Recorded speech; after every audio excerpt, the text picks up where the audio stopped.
Dans ce document savoir numéro 12, nous allons parler des interactions de Van der Waals ou liaisons de Van der Waals. Les interactions de Van der Waals sont des liaisons de faible énergie, donc facilement cassables, c'est-à-dire en apportant un tout petit peu d'énergie, par exemple en augmentant la température, on va assez facilement casser ces liaisons, ces interactions. Donc elles sont plus faibles que les liaisons covalentes ioniques et métalliques, et qui se forment entre les molécules. Ça, c'est très important. C'est que pour l'instant, nous avons vu des liaisons métalliques, ioniques et covalentes qui se formaient entre des atomes ou des ions. Et là, on a déjà des molécules qui sont créées, et on va voir ce qui se passe entre les molécules. C'est-à-dire comment les molécules, finalement, vont s'organiser dans l'espace à cause d'interactions, à cause de liaisons qui vont exister entre ces molécules. Donc les interactions de Van der Waals sont des interactions électrostatiques attractives qui existent entre les molécules. Donc les interactions électrostatiques, c'est quoi? C'est un ensemble de forces qui existent entre des charges électriques positives ou négatives. Donc une charge positive ou une charge négative s'attirent, deux charges positives se repoussent, etc.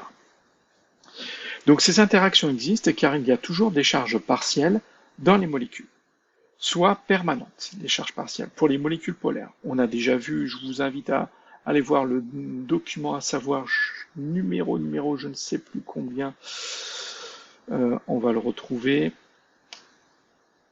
c'est le numéro, pardon, c'est le numéro 11, le document à savoir numéro 11, les molécules polaires, où je vous réexplique ce qu'est une molécule polaire.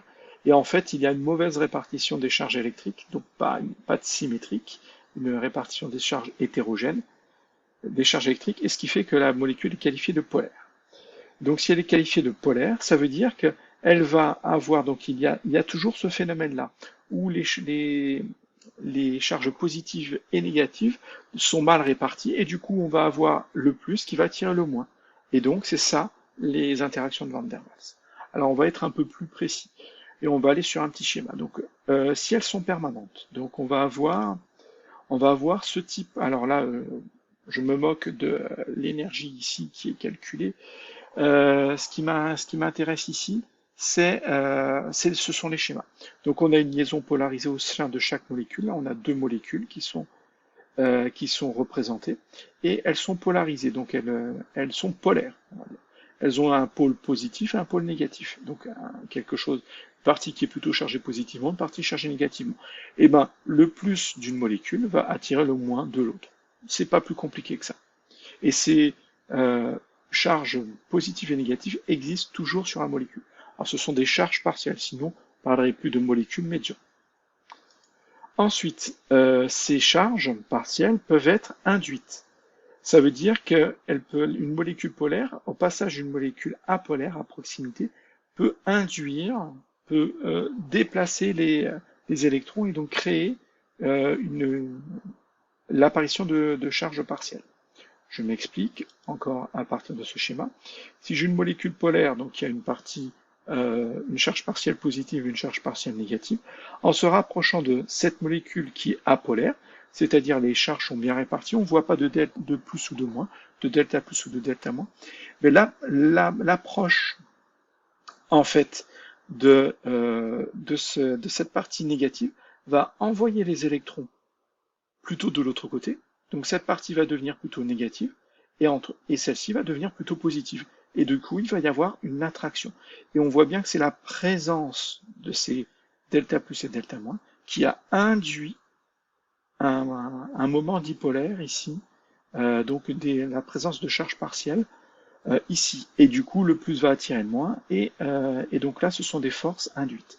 Donc là, vous avez les noms, ne sont pas à retenir, mais les interactions de Van der Waals, dipôles, quand ils sont dipôles polaires et polaires, c'est dipôle permanent, voilà, c'est ça. Ça s'appelle qui sommes, là c'est 2 bails pour dipôle permanent, dipôle induit, et dipôle instantané, ou induit, c'est London. Donc qu'est-ce qui se passe? Et bien là on a deux molécules apolaires, donc il n'y a pas de delta plus, il n'y a pas de delta moins. Quand elles vont se rapprocher l'une de l'autre, et bien il va y avoir un déplacement des électrons très instantanément, c'est-à-dire à un moment très précis, très particulier, et pendant un laps de temps assez court finalement, et c'est la plus faible des liaisons. Et il va y avoir un petit delta moins qui va se créer ici, un petit delta plus qui va se créer là, et le moins et le plus vont s'attirer, et ça va créer donc cette liaison.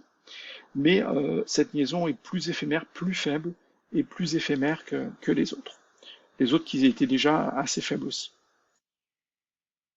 La longueur de ces liaisons de Van der Waals ou interactions de Van der Waals, entre 300 et 500 picomètres. Un picomètre, c'est 10 puissance moins 12 mètres.